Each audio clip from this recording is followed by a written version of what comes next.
Hi everyone, I'm Laura. In this session we're going to be speaking with elite ultra runner Scotty Hawker.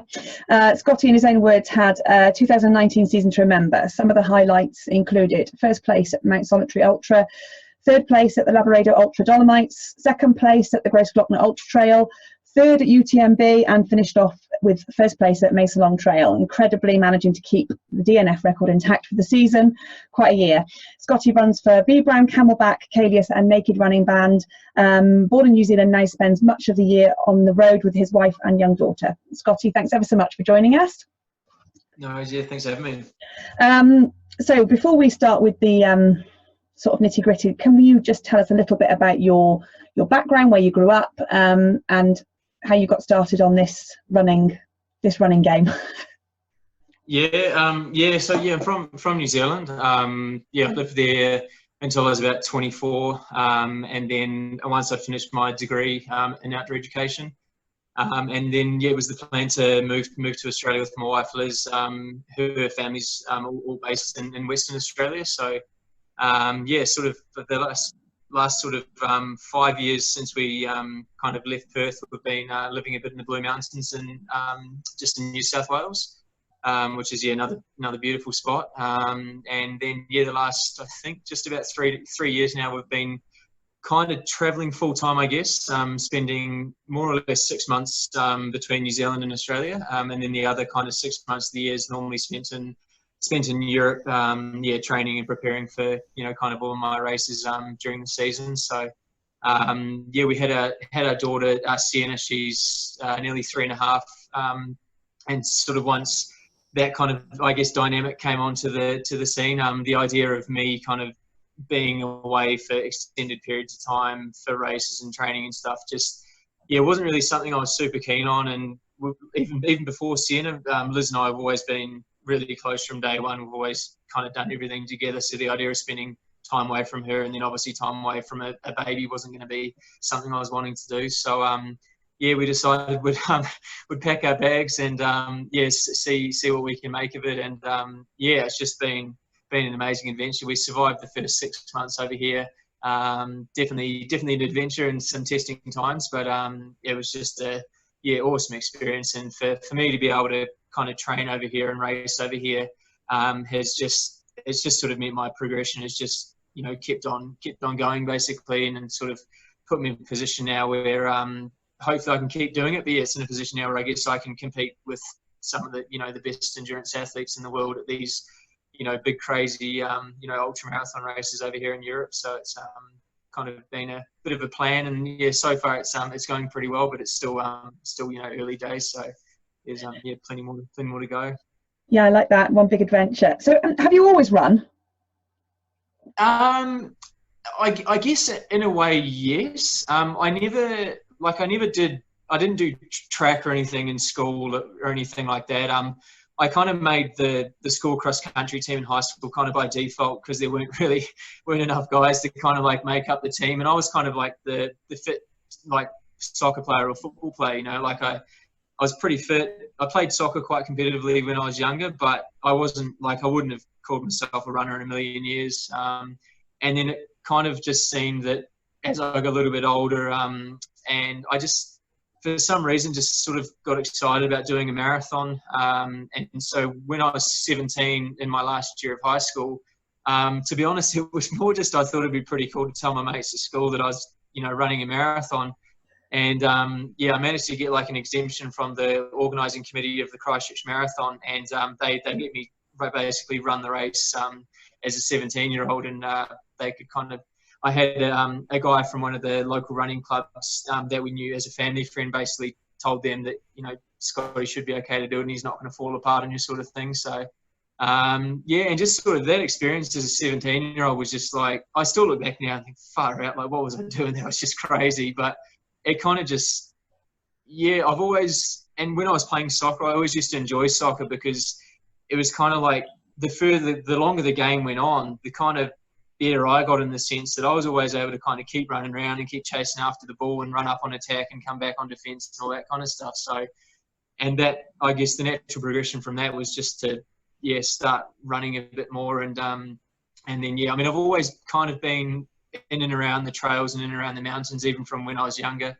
Yeah, mum and dad used to take us hiking when we were kids and stuff. And my mum's brother, my uncle, he's been a crazy adventure racer, multi-sport racer his whole life. So it's kind of, in a way, it's kind of always been in the family, I guess. And actually, my great granddad, he ran a couple of 100K races, I think back in the late 60s, early 70s in Christchurch, which I found out about after a couple of years, which was, yeah, kind of crazy to think that I'm kind of doing what I'm doing now. And then like my great granddad and also my dad as well have, like, my dad did he basically, so my pop was lining up in this 100K race in Christchurch, and I think it was like, I want to say like mid-70s, and then it was my dad's, I think it was either his 18th or 21st birthday, and he just basically turned up on the start line and said, "Hey Dad, can I join you?" sort of thing.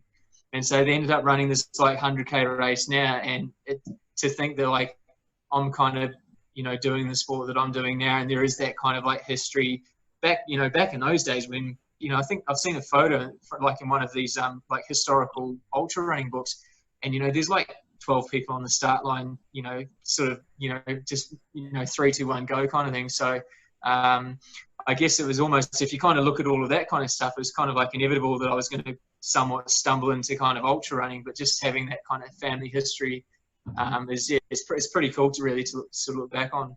Yeah, that's really, so it was in your blood, really. You were exactly. Yeah, and do it. Yeah, it's the same as my dad. Like, my dad's always been kind of like, even when I was in primary school and high school, like my dad, he was kind of like always, he's like, "Oh, that's Scotty's dad, you know, he's that fit guy," you know, like he was, you know, not a really elite level runner or anything, but he was always just really fit. Like as a 56-year-old, he ran like a 3:10 marathon. So Wow. he's never been like, and he'll kick me for saying he's never been really like elite, but he can definitely run, and he's still running really well. Like he's run Comrades now, and he's done he run a couple of 24-hour track races and stuff as well. So he's enjoying, you know, still running, and his body's letting him do it as he's, you know, getting a little bit older. So he's doing really well. Oh, that's lovely. So it's nice now as well that you've got a little girl, that you can sort of see how inspired you were by your dad doing that, and then you'll be doing the same for Sienna now. Yeah, it's just amazing. Like I think I just think the whole kind of, the kind of family feel and the whole kind of I guess community around trail and ultra running in particular, it's just, it's like you can meet someone from another country. There's just that, you know, same kind of passion, same love for the sport, and it's just such an awesome community to be a part of. And you know, everyone you meet kind of in some shape or form within the sport is just the most amazing people. And I think that's what kind of, there's the you know, the running and the racing element, but then it's always all the people that you bump into on training runs or bump into at races and all that kind of stuff that kind of, it just makes the whole kind of package, I guess, of trail and ultra running just an amazing thing to be a part of. And yeah, for Sienna to be kind of, I guess she doesn't know anything differently, you know, from day one. I think when she was 9 or 10 weeks old, we flew her over to Portugal from Australia for the World Championships. And we now look back at photos from, like, you know, the on the plane photo holding Sienna where she's like 9 weeks old, she's like this big, and we're just like, like, what were we doing? Like, that was crazy, but it's just kind of normal now. And you know, she just she loves being a part of it and loves being at the aid stations at 3 o'clock in the morning and giving her papa some food and some water and stuff. So it's pretty cool. Yeah, and when she starts school, it'll be, you know, when she does get old enough to realise that her dad does pretty cool stuff. Yeah, that's it. Yeah, and that's why we take lots of photos and videos so we can show her in 10 years' time and say, you know, so she remembers. Yeah. So, you know, what is the thing that motivates you to keep going and keep driving forward? You know, you're into these great big distances now, and, you know, UTMB and things like that. What is it that, are you one of these people that just wants to know what you're capable of? You know, you don't know how far you can go until you try. What is it that motivates you to keep going? Yeah, I think probably, to be honest, the first thing is that I just, and it might sound a little bit arrogant, I don't know, but I just want to beat everyone, you know, like I'm just, like I love running for like a lot of different reasons, and you know, I love being in the mountains. It's definitely my happy place. It's my chance to kind of, you know, get a bit of silence, you know, during day-to-day, everyday life kind of stuff where, you know, life does get pretty hectic with everything going on and that. Nothing bad, but it's just that, you know, it's a nice thing to be able to sort of get out into the trails and on the mountains, you know, and just sort of have some time. And but yeah, in the same token, like I just love the competition. Like I've always said from day one since I started racing internationally, like I'd rather line up at UTMB or Lavaredo or any of these races with like the best athletes in the world. I'd rather come like, you know, 50th place and know that I got beaten by like 49 phenomenal athletes instead of doing like maybe a slightly low key race that might be, I guess, seen by some as like an easier result, so to speak. And I just feel like I love the competition. I love the moments in the race where it's just you and another guy or you and a couple of other guys and you just, you know, bashing heads and it's like, who's going to be the stronger one today? And I think that's probably, you know, part of the big motivation for me to, and it's funny because like this year was fantastic, but I'm kind of like with UTMB, again, it sounds probably pretty silly, but like, I'm awesome. Like I was so happy to get third, but I'm kind of like, two guys beat me. You want to win it, don't you? Yeah, realistically, and as well, and they beat me by quite a bit. So I'm kind of like, I'm definitely not settling and thinking, okay, UTMB third place, like, you know, that's great. I'll just kick back and relax on that for a bit. It's kind of like, you know, I'm just excited to, you know, continue and to keep progressing. And I think now as well that having a daughter as well is sort of the whole, I guess, a bit cliche, but wanting to be, you know, a role model for her. And I want her to kind of see not necessarily what I'm doing as far as like racing results, but just I think just the day-to-day stuff, kind of, you know, getting up out of bed early and when it's, you know, -3 and, you know, raining sideways and, you know, Papa's still going out there getting it done kind of thing.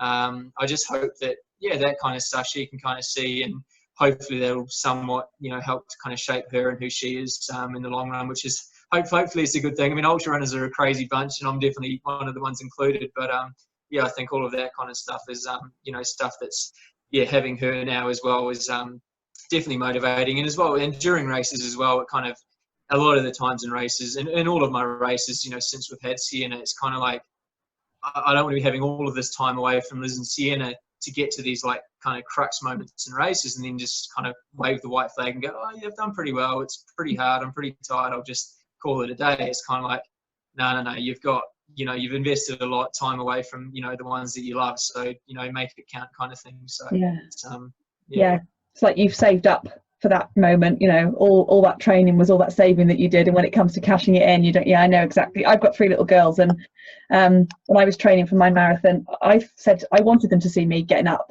at the crack of dawn and going out, and they might not, none of them might run, but they just, doesn't matter that it was running. It was just that they saw that I had a goal and I was prepared to, you know, work hard towards it. And it doesn't matter what they can then apply that to. It's just seeing that work ethic and that commitment. Exactly.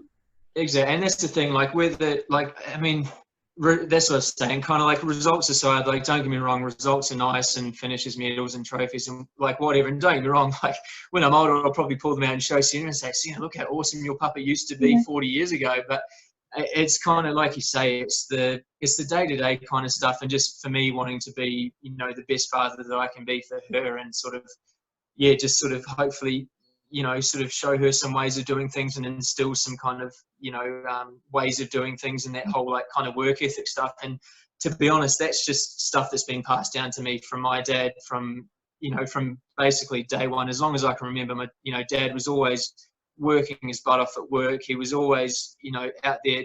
He used to play soccer as well, and he was always going to, you know, training sessions, and he was always all those kind of little 1%ers, you know, they all count for something and they all add up. And I think that, a lot of what I'm doing now and I guess my work ethic is just from seeing firsthand, you know, what my dad used to do. So it's, it's good to, in a way, to be honest, it's kind of easy just to pass on because it's kind of the only way I've ever known is just, you know, just lace up the shoes, get out there and get it done kind of thing.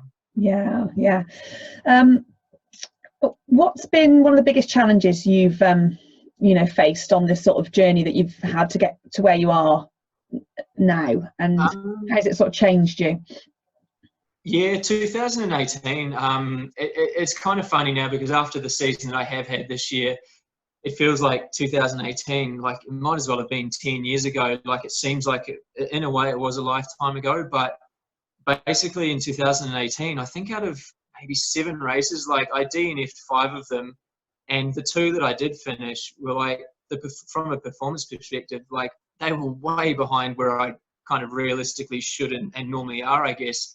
I'd been having quite a few issues with my stomach, kind of nutrition stuff, during racing, and then also having a bit of the kind of hamstring sort of sciatic nerve kind of thing going on, basically all year. And it sort of meant that any time I kind of got going in races, it would just kind of, fall out from under my feet before I could kind of, close things out sort of thing. So, it was pretty, like, I can kind of look back on it now, and it was, now I can sort of see, like, far out. It was almost the best thing that could have happened. And I don't think this year would have happened, UTMB wouldn't have happened if it wasn't for last year. So I'm definitely, like, thankful that it did happen. But, like, I was, this close from basically throwing it all in, because it was just race after race after race, just either my stomach letting me down and my body letting me down, and then the kind of, I guess, like the self-doubt that started to, I guess it started to creep in, and then it was just there in full force and just telling me, you're not good enough, your body can't handle it, you're not going to be able to get to the level to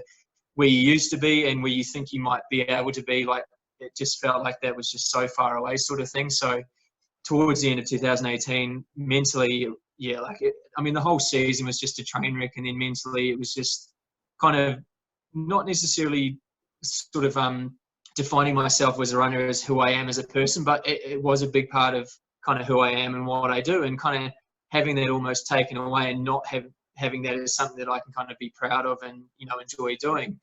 It was kind of like, man, what am I doing with this whole running thing? And it was, just at a point where I was just over it and just didn't want to race, didn't want to train, and, kind of just ready to throw the towel in. Yeah.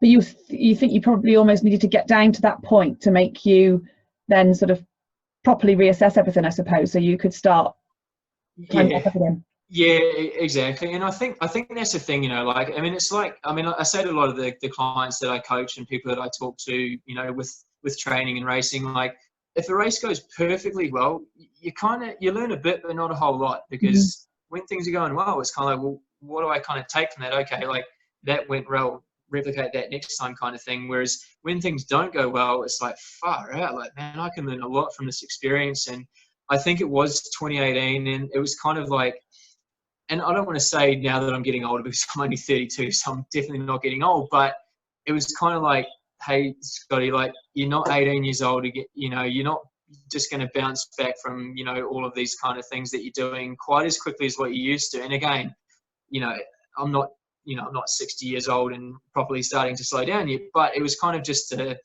bit of a wake-up call, saying, like, hey, you really do need to focus on your body a bit more. All of these, like, strength and conditioning exercises and routines and stuff. And for me, it was funny, because I'm sending these to my, coaching clients, like, daily, like, hey, hey, Frank, or hey, Mary, or hey, Elizabeth, like, you need to be doing these, and these. And then I'm kind of, not doing them myself. So it's kind of like, that was a bit of a wake-up call. And then the whole sort of nutrition side of things, it just got to a point where I was kind of like, even if the body's perfect, if my nutrition's not, it doesn't matter how fit I am, it doesn't matter how strong I am, because I'm going to get to that point in the race, or that moment in the race, where the stomach's going to turn south and I'm not going to be able to perform and, kind of achieve what I want to achieve. And so basically the end of 2018, sat down with my wife, Liz, and I basically said to her several times over, I'm like, oh, I'm ready to, I'm done, like, I'm just not enjoying it anymore. And after some, kind of positive stuff from Liz, which she's always good at. She's always, she's great at telling me when to pull my finger out and, get out there and do it. And then also she's just, good to bounce ideas off, and a bit of perspective and motivation and stuff as well. So we sort of just thought, let's just go back to square one. Like, it doesn't matter whether you've got 5 years experience in racing and, trail or ultra marathons, whatever. Bring it back to basics. Okay, let's get the body sorted. Let's talk to a nutritionist, work out what we need to work out, and then just give it a chance. Just, see what can happen in 2019, and just take one step at a time, sort of thing. Yeah.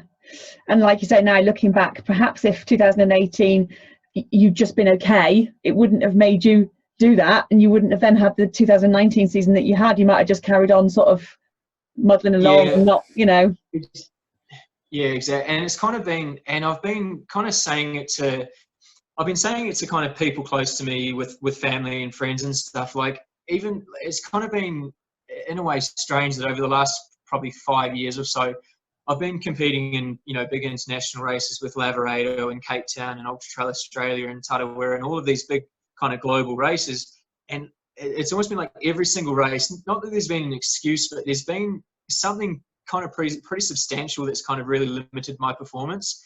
And it kind of got to a point, and I think probably, yeah, at the end of 2018 was just like a culmination of like 5 years of me going, no, I'm better than this. I'm sure I can do better. I'm sure I could compete with those guys. And to be honest, through 2018, I was just like, man, I was just trying to convince myself in some way that, hey, I could still be the athlete that I thought I could be.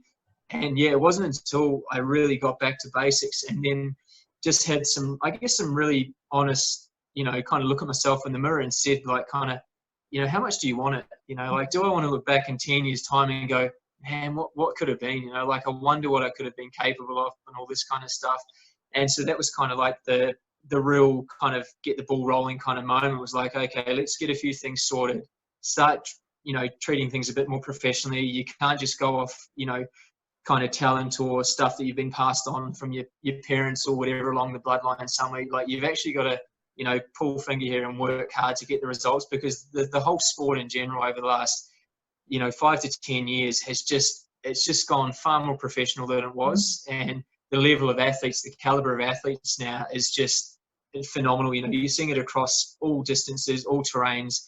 You know, race records that nobody thought was ever going to get broken are just getting absolutely obliterated. You know, the time that would have won you a race 10 years ago won't even get you a top 10 result now, kind of thing. So I think anyone kind of getting into the sport now, and it's, I think any sport in general, it's across the board, you know, whether you're playing basketball, cricket, golf, rugby, whatever, the level and the professionalism and the amount people are kind of investing and focusing on things now. If you want to be a part of it, you got to tick all the right boxes and stuff, and you can't just kind of, you know, just roll with the punches and sort of hope for the best, you know, anymore. It's you've got to really put the hard work in. Yeah, I definitely think there's got to be a link between the way ultra running's popularity has increased and how the way we live now and how busy our lives are. I definitely think there's a link between more people are finding something on these long runs and, you know, in the mountain or whatever that is like therapy in a way. Exactly. And I think, I mean, even to be honest, for a lot of people, as kind of funny as it sounds, I think for them, knowing that they can get out for 5 hours, 6 hours, 7 hours on a Saturday, and all they have to do is enjoy the mountains, enjoy the trails. They don't have to think about what Frank's doing at the office or what deadline I've got on Monday. They can just enjoy those trails. Life for everyone across the board is just chaotic now. It doesn't matter whether you're a lawyer, an accountant, a professional athlete, a school teacher, a doctor. Like, everyone's far too busier than they want to be, kind of thing. And so I think, yeah, ultra running, that whole journey, the whole kind of like holistic approach to it, that it's not just running, you know, like there's a lot of different elements that make up an ultra marathon or a trail race.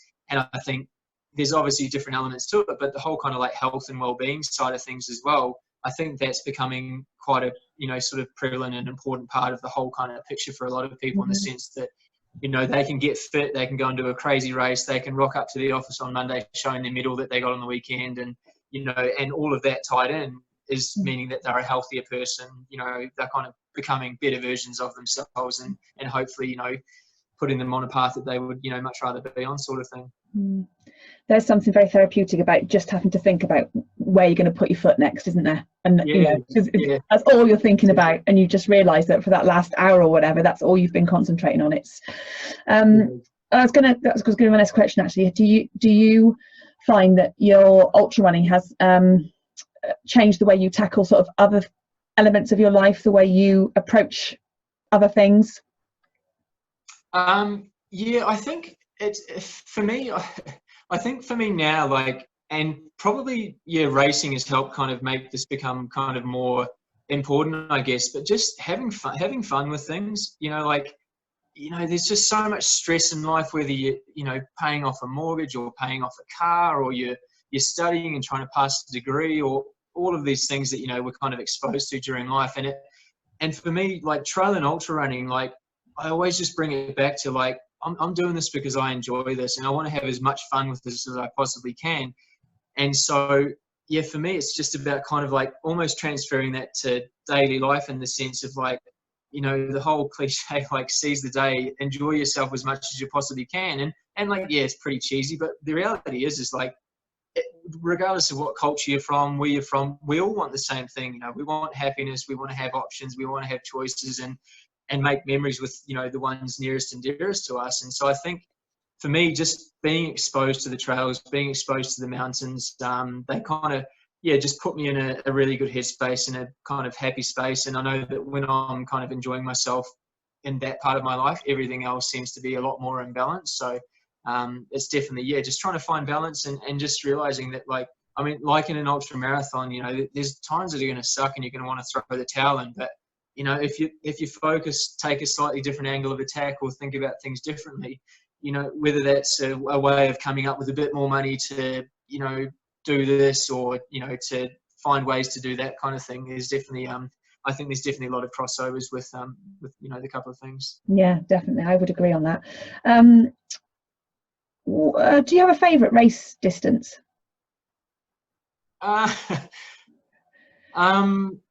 Before UTMB this year, I would have said around about 120k. I think would have been, yeah, the amount of 100k races I've kind of finished and thought, far out, I wish there was like 10 or 15k more. You know, that would be fantastic.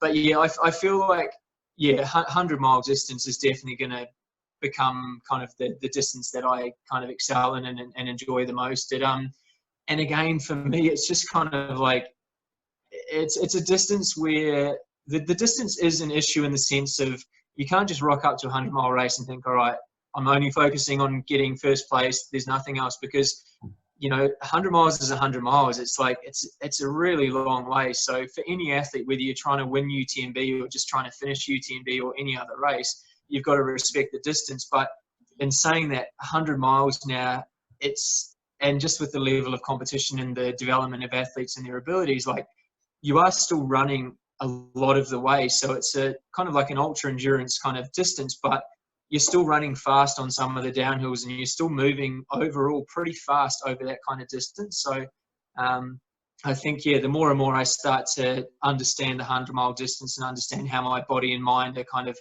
I guess, working during those kind of events, yeah, I just sort of feel like that's going to be, you know, sort of my kind of go-to distance. And saying that, though, 100 miles still scares me. Like, it's just, and I don't know about these guys banging out 300 or 400 milers in a year, or sometimes more. Like, for me, like 100 miler a year, I'm like, that's perfect. You know, like, it's I just think as well, for any athlete wanting any longevity in the sport, I just think that you've got to really pick your battles with what you're racing, when you're racing, how often you're racing. Because, I mean, like I said, I'm 32 now. Like, I want to be doing the same stuff in 10 years' time, and then another 10 years' time, and then another 10 years' time. Like, you know, I look at my dad, he's, you know, 61, and he's lining up at Comrades next year in June. And I'm kind of like, I want to be at that age still, you know, having a body that'll allow me to do that kind of stuff. So it's all just, yeah, kind of picking your battles. Yeah, maybe with Sienna on next to you on the start line, you never know. Yeah, she'll be beating me before I know it. It'll definitely happen at some stage, for sure. I'll be interviewing her and saying, "What was your motivation?" And she'll be saying, "To beat my dad." Yeah, exactly. Yeah, and the development of the sport, and, you know, at the rate, you know, the times and stuff between men and women are just getting closer and closer now, with, you know, different races and different distances. I mean, yeah, you wouldn't be surprised in another 10 or 20 years' time if, you know, the women, I mean, they're running just as fast as the blokes half the time now anyway, so you wouldn't be too surprised. Yeah, it's interesting, isn't it, seeing the way the women in ultra running are, you know, making history. It's awesome. It's just, yeah, it's just fantastic. Just, yeah, seeing so many, I think, men or women aside, just seeing so many incredible performances, you know, right across the board. It's just, yeah, it's just amazing seeing amazing people doing amazing things. You know, it's just, yeah, so cool to see. So I was going to ask you next, what was your sort of long-term focus? So you've sort of covered that, really, because you said, you know, you still want to be doing this in, you know, 10, 20 years time. But, you know, do you have, you know, is the win at UTMB your big goal? Would you have a really something that overriding focus? Yeah, for sure. I mean, yeah, I mean, UTMB is the pinnacle, you know, like I think whether you like the commercialism of the event or not, it's pinnacle of trail and ultra running. You know, it's the biggest event in the world. It's the biggest audience. And for me, adding to kind of all of the craziness, the level of competition tends to be the best in the world sort of thing. And that's why, like, for me this year at UTMB, like, I was on one hand, like, third place. I was like, far out, like, it's like a dream come true. But the time that I ran this year at UTMB is quite a bit slower than what I feel I can run if I have a good day out, because of the issues that I was having in the first kind of 50-ish K of the race. It sort of hampered any kind of, like, not perfect performance, but any kind of, like, you know, near perfect performance from me this year. So it was funny because after race, everyone was sort of saying, "Oh, you must have had the dream race and the best race of your life," and it was so far from that with all of the dramas and issues that I had in the first 50K. And so, yeah, I've definitely, definitely motivated to, get back there next year, you know, train hard again, train smart. And yeah, my Pau Capel, who won the race, is a really good friend of mine, and I keep joking with him and saying, "I'm like, bro, next year I'm going to be first and you're going to be third. We'll just swap over." We do a lot of training together and stuff, and it was just, to sort of have someone like him and all these other guys, Xavier Tevenard, and, you know, the top American guys, and everyone else is kind of the level and the bar just keeps getting raised. So it's just super motivating to, you know, get out there and train, and I just, you know, I can't wait to get back on the start line again. It's just it's going to be awesome. Yeah, great. So I want to ask you a little bit about your training. So if we were to say you were sort of in peak week, say you've got a 100K mountain race coming up, and in your sort of peak week, sort of 3 or 4 weeks before you start to taper, what would be your running volume about at that point? What would your training look like about that? Not as much as you'd think. Like, as an example, like leading up to UTMB, I think in the 8 weeks leading up to UTMB, my average mileage was only 55 miles a week. So around about kind of 90K a week. I definitely had a couple of bigger weeks. Where I think I had 1 week where I got up to 125K or 130K, which for me, and it's always been the way, I've always been a lower volume kind of, I guess, athlete, in the sense that, you know, I'm not one of the guys that's going to be out banging out 100-mile weeks week after week after week. And a lot of that has just been because my body just hasn't been able to absorb that kind of load. And I've done a bit of trial and error with training, and any time that I would seem to start hitting, you know, that kind of mileage, it would last about 2 weeks, and then a little, you know, time bomb would go off and let me know that, hey, you got to settle down here. But yeah, so this year I started with the new coach back in February, and again, this was all kind of another piece of the puzzle with me, kind of looking at 2018 and going, okay, like, what do we need to do differently for 2019 to have some success? So, I started with David Roach, and so, yeah, we've been working together since February. He's been great in the sense that he's a phenomenal coach, amazing knowledge and everything, but it's great working with him because he kind of knows who I am as an athlete. He knows my background as a coach myself, and so it's kind of like, it's not a traditional kind of coaching setup, in the sense it's, you know, heaps of information on, this is what we're going to do, this is how we're going to do it. We kind of, you know, bounce ideas off each other and stuff like that as well. And he does give me a bit of freedom when I kind of do need it to, you know, kind of go off and do Scotty things when I'm suggesting, you know, great, you know, kind of random little missions and stuff like that. So it's all been kind of part of the picture. But then also, in saying that, with David, he's kind of said to me all throughout this year, he's like, you know, kind of, this year is not about this year, in the sense that, like, we're just building, you know, like he feels there's so much scope and so much kind of room for development that, you know, we're not going to be hitting my peak in 2019, 2020, 2021. We're sort of looking at, you know, 3-4 years down the track kind of thing.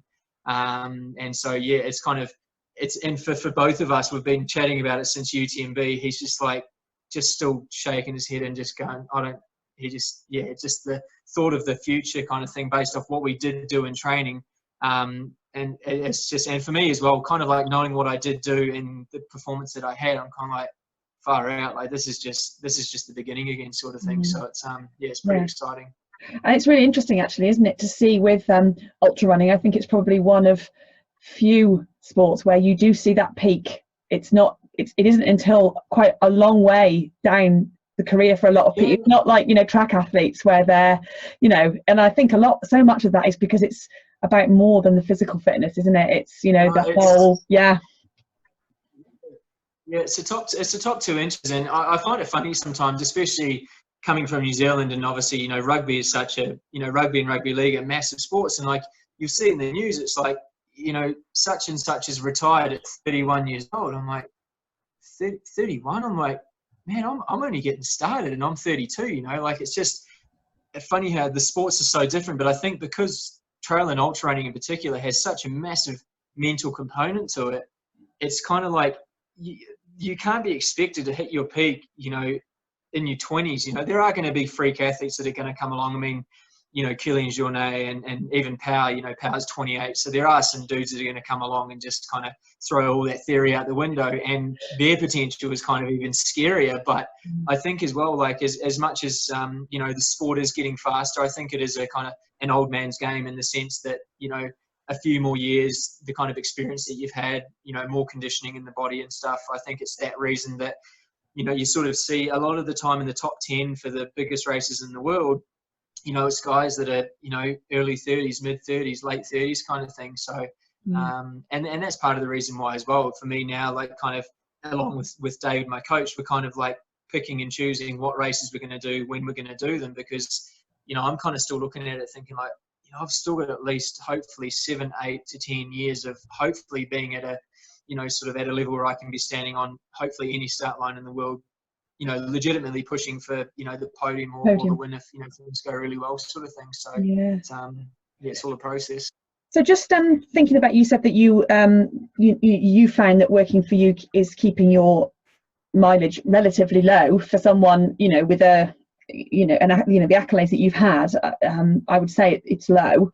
How do you make sure those miles are working? How do your sessions look to make sure that those miles are really working for you, if you know what I mean? How do you structure your session? So what I'm definitely like what I do, like 100% isn't the norm for, like, I guess athletes of my ability or whatever to perform the way I'm performing. And for me as well, like, and there was the other sort of crazy thing looking back on this year and UTMB and everything else. So basically, since the middle of May, I only did 2, like what I call key training sessions, where I did hill repeat sessions. Literally every other run that I did from basically mid-May, from when we got to Europe until UTMB, was basically just out there training, being in the mountains. Like I'd be adding in, you know, some short, you know, 20 and 30-second strides on the flat or on hills every now and again, you know, sort of maybe 5 or half a dozen of those at the end of a run. But as far as like key sessions go, this year was literally just, two key sessions that I did. And it was just kind of a few reasons behind that with regards to some travel stuff. And after a couple of races I did, you know, the body would be a little bit tight. So then and again, with David this year, it was all just really about not kind of forcing anything. We just wanted to, you know, kind of listen to the body, you know, let the body absorb the load that we were giving it, sort of thing. So I would kind of like, I guess for me, it was about the kind of conditioning that I was getting. And I guess the luxury that I did have was I was basically pretty much from mid-May, I was pretty much in the mountains until, you know, the start line of UTMB, sort of thing. So I was never, you know, like I wasn't living in London and thinking like, oh, you know, where am I going to find hills? Or I wasn't in Singapore thinking, oh, I've got to go up and down that same 6-minute hill 50 times kind of thing. I was always in, you know, mountainous environments. And also the build up to UTMB this year, we spent 7 weeks in a place called Tignes in France, which is that 2,100 meters, which is where our apartment was. And so I was training at altitude, big mountains, had some really, really strong athletes that I was training with Pau Capel, Harry Jones, Hayden Hawks, Zach Miller, Marcin Schwerk, all of these guys that have, you know, won CCC and TDS and you know, you name it. So just being in the mountains with those guys, having some really good kind of quality time on feet, and adding in a few races as well. Definitely just all kind of, I guess, built my training weeks up and just enabled me to get on the start line of UTMB. And again, I wouldn't say like I was standing on the start line feeling like really fast, or I wasn't feeling like I could run uphill really fast, but I was just sort of on the start line knowing that I had the conditioning to be able to run a pretty solid effort, you know, over 100 miles at UTMB. And yeah, I mean, in the end, it definitely paid off. But definitely for next year, I'd definitely like to be able to do a couple more key sessions. Would be quite nice. And yeah, it's just even though I've kind of been in the sport for, I guess, 5 years now, racing internationally. I've said to a few people, David, my wife Liz, and a few other friends, that like I just feel like a new athlete. You know, this year it just feels like I'm just kind of starting again, and you know, and that's part of all the excitement around kind of getting ready for 2020 now. And you know, just thinking if I kind of did what I did this year based off the training that I did do, you know, running. Like if I ran over around 100 kilometers a week, if I got like triple figures, I'd be like, you know, this is a good week. Like, how good is this kind of thing? And so yeah, for me it was just just a case of, you know, getting those consistent, you know, run after run after run, week after week, and not getting to that point in training where I'd be going to bed at night, you know, thinking like, oh, am I going to wake up feeling okay in the morning? Like, how's the body going to be? Because that's what 2018 was all about. It was just kind of like I'd have a really good training run, and then I'm like, that was good, but how am I actually going to pull up in the morning? Like, am I even going to be able to run for the next couple of days, kind of thing? So it was just nice having that consistency, and that's definitely what got me in shape for UTMB this year. Yeah. And do you do any cross training or resistance training, or you know, just run? Yeah, so I actually brought my bike over to Europe with us this year, and so yeah, part of that was I wanted to take a little bit of the time off my feet, you know, running, so to speak, by adding in some cycling, and cycling is obviously really great strength training. It's not overly specific for trail running, you know, as kind of, you know, as you'd like. I mean, obviously trail running is good for trail running and cycling is good for cycling, but it was just kind of meaning that I could get, you know, a good kind of cardio workout, obviously, and also the environments that we're in. I was pretty much, you know, going downhill or riding uphill on a bike, so you know, it was kind of looking after the legs on the way down, just taking it pretty cruisy, and then basically to get back to the apartment in Teens, I had to, you know, ride up a climb that gave me nearly 800 meters of elevation gain. So it was just, so it was just kind of that kind of stuff. And yeah, we try and get out and do some family hikes as much as we can as well. So all that kind of stuff kind of adds into it. And yeah, just sort of, I mean, for me, it's kind of a case of just like, I mean, like a lot of athletes, just finding a happy balance, and, you know, everyone's balance, and, you know, the way that they do things and the way their training pans out is totally different. And, you know, it's just, you know, finding what works for you, really. Yeah. And thinking about mountain trail running, obviously you said you've been quite lucky to be able to spend a lot of time in the mountains. And I know that being able to run with other people who are good at it, and you can sort of watch, you know, where they're putting their feet and things like that. And are there any sort of practical tips that you could give, you know, for mastering that skill, you know, particularly for the sort of mountain type running? Yeah, I think it's kind of simple in a way that, like, what I do on the trails is kind of the same as what, you know, you need to be doing, and anyone who else is on the trails running. It's not like, okay, here's a set of like elite trail running skills that Scotty and all these other guys use, and no one else can use until you get to that level. Like, it's not like that. It's just more a case of like, and for me, a lot of the time when I'm talking to my coaching clients, I'm talking about, you know, like staying relaxed, you know, thinking about lateral movement when you're on the trail. There's no just like one route down the trail. You know, sometimes you want to be on the left, sometimes you want to be on the right. You know, looking up when you can safely, kind of giving your brain that information so you kind of know what's coming up. Practicing all that kind of stuff in training. It's like, you know, if you haven't been running on technical trails for a wee while, and this is myself included, that first run back on technical trails, you're sort of thinking you got two left feet and wondering, well, you know, what's going on, sort of thing. So practicing all that kind of stuff, and the more kind of like second nature it can become to look up and assess the terrain in front of you, you know, everything just happens a lot more smoothly, you know, moving left, moving right, you know, where do I want to kind of be on the trail, all that kind of stuff. The more kind of automatic it can happen, the smoother it's going to happen. And kind of what I find happens is it'll basically mean you'll get further into the race before the kind of mental fatigue starts to kick in and starts to affect some of that decision-making kind of process on the trail. And, you know, you'll hopefully fall over a little bit less. You know, hopefully you'll maintain your downhill running form until a little bit longer into the race. And all of that kind of stuff essentially is going to mean that you're going to be covering the terrain a little bit quicker, and then therefore obviously getting to the finish line quicker, which for most people, you know, that's kind of the end goal. So it's sort of just applying a lot of kind of key skills, you know, thinking about fast feet when you're on the trail, high cadence. I tell my clients all the time, like, just pretend you're a 7-year-old version of yourself running down this hill. How would you run? You know, you'd run fearless. You'd be looking ahead, seeing which rock you can jump off next, kind of thing, and just enjoying it, relaxing more. And you know, you find that when people are like super tense, you know, fearing for their life when they're running downhill, that's when people are falling over. Whereas when people feel a bit more in control and kind of almost to the point of enjoying it. And again, I'm not saying everyone enjoys technical downhills, because they can be kind of scary sometimes, but the more you can kind of practice and get comfortable on that kind of terrain, the better you're going to get at that. And that's, like I said, for me, I'm practicing all of these things all the time when I'm running. Like, I'm looking at where I'm putting my feet. Do I want to be on the left? Do I want to be on the right?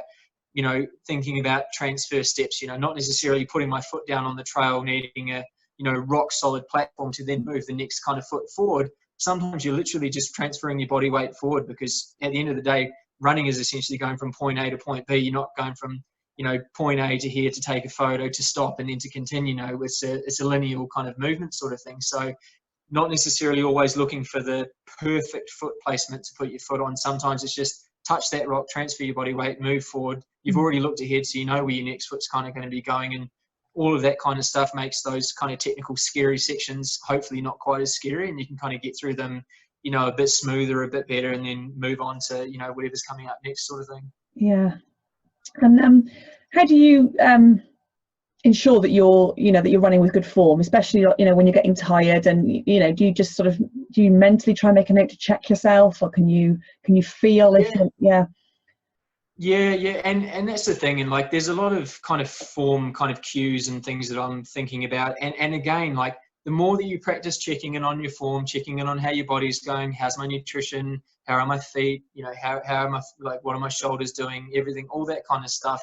The more that you practice that, and the more, like, second nature it becomes, the more you're going to do it. And obviously, the longer into the race you can run with better form, again, the quicker you're going to get to the finish line, sort of thing. So I'm constantly checking in. One of the biggest things that I do is basically always telling myself to smile. Like, it's sort of just one of those things. As soon as you smile, you relax a bit through your face and neck. Your shoulders tend to sort of drop back a bit and relax a bit more. You open up through your chest a bit more, and all of a sudden, you know, like, it's kind of like if you run, you know, hunched over, like in Notre Dame, you know, running along at 6-minute K pace is going to feel like a certain effort. And then as soon as you start running a bit taller, shoulders back, smile on your face, that same pace on that same terrain is obviously going to feel easier. You know, your running economy's improving because of those kind of things.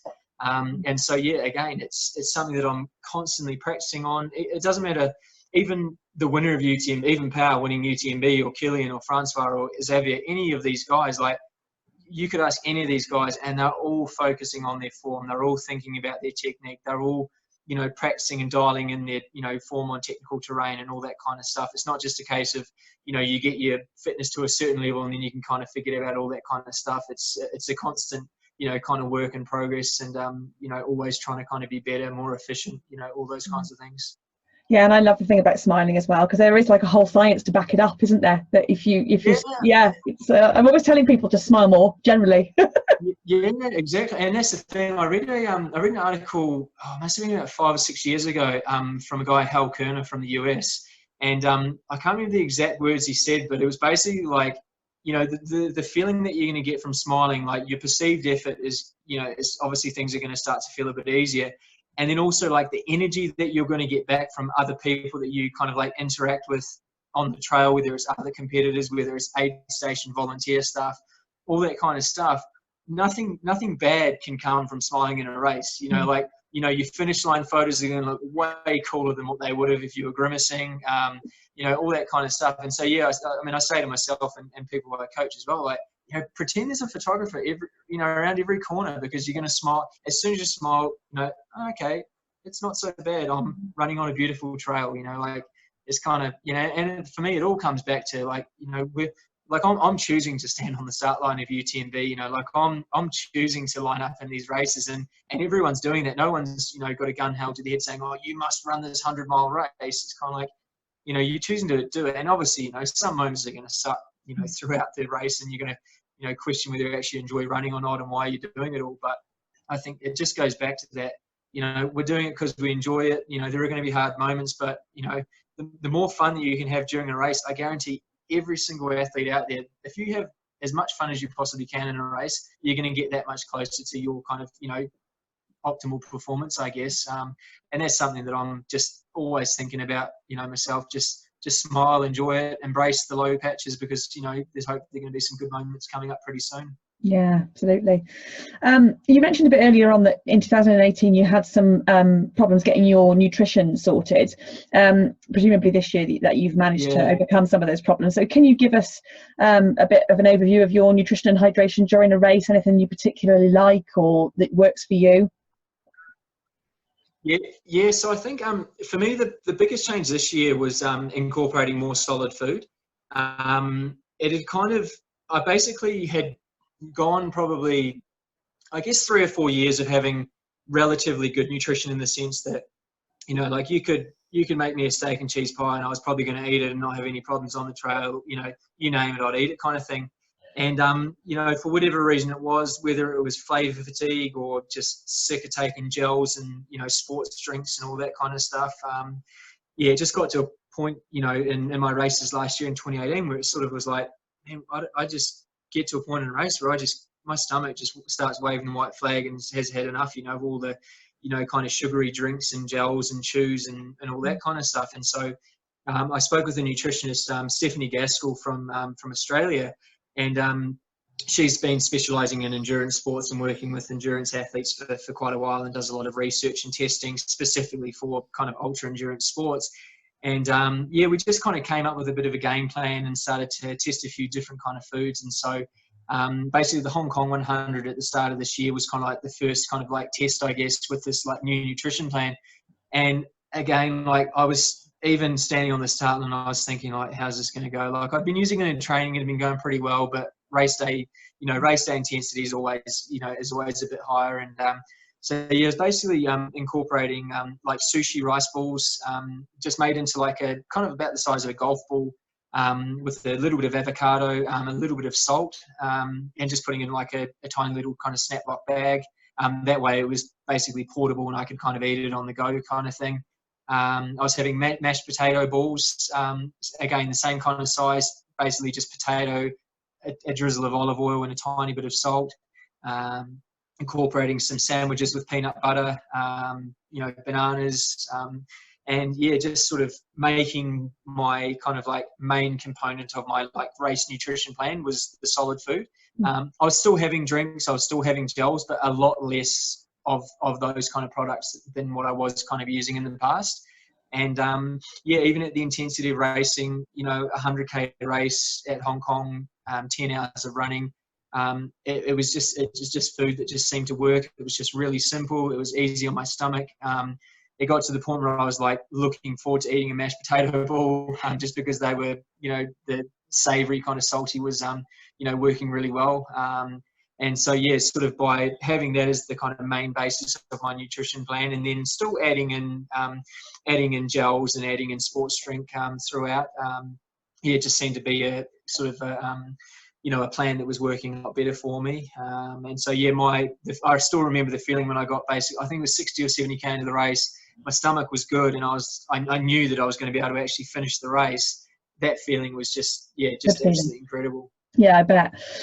Oh, that's really interesting. It's nice to hear what the different things that work for people, you know, just because it's a real personal thing, isn't it? When you get into these long distances, what you're able to tolerate and face, and what works for you. I really like hearing what works for people.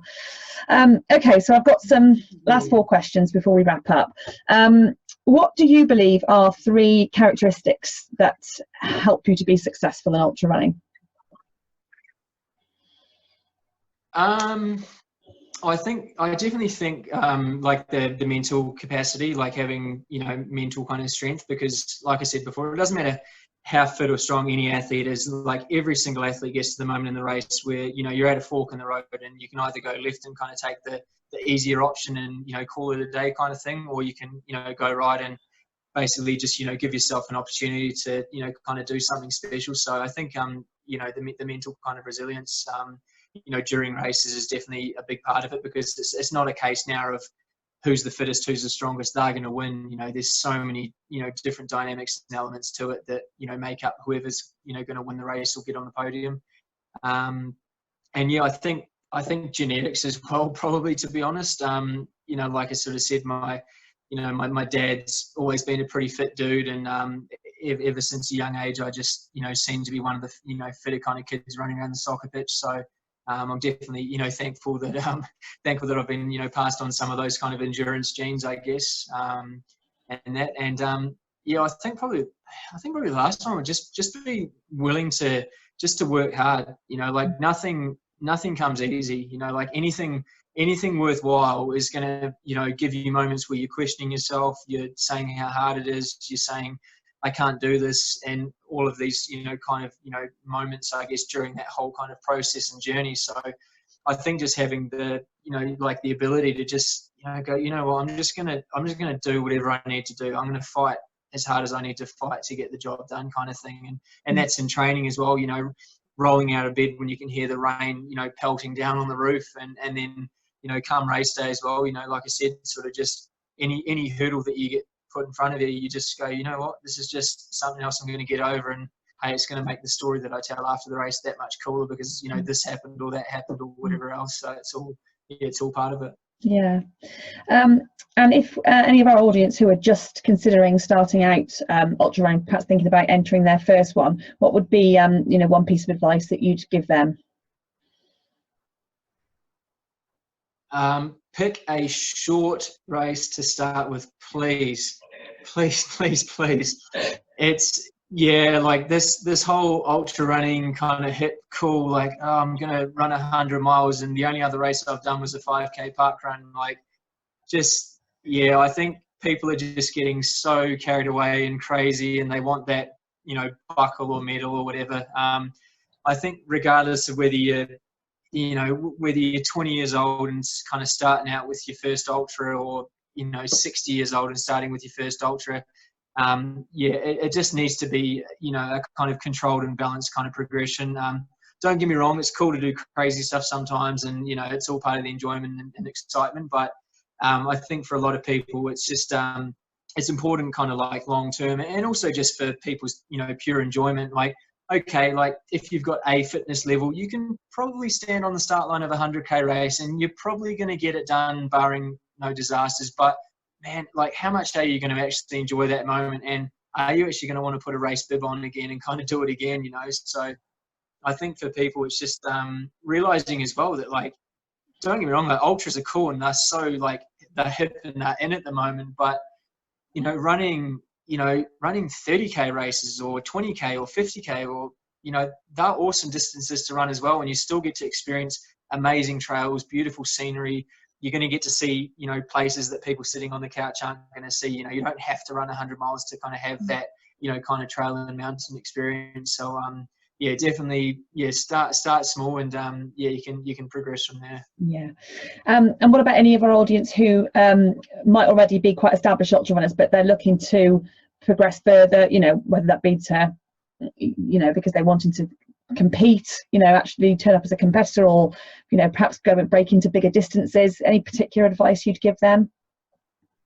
Yeah, I think it's obviously everyone's kind of background and situation is going to be different, and I think for a lot of athletes it's just a case of kind of like unlocking your potential as an athlete, kind of regardless of whether you're a male or a female or whatever age you're kind of at. And so there's different ways of going about that, and I think it's just sort of immersing yourself in that kind of environment as much as you can. Like I said, for me this year, like, a big part of the success for me for this season was training with guys who are at the top of their game. Like, it was training with guys who have won all of the races that I want to win one day. And for me, just kind of like training with them, seeing what they're doing at different times on the trails, and these are guys that I've raced against and beaten before, and they've beaten me and everything else, but just kind of really immersing myself in those training runs and seeing what they're doing, how they're kind of doing things, where they're pushing, where they're kind of kicking back, and all of that kind of stuff, because it just kind of, I think, makes you just a much more rounded kind of athlete.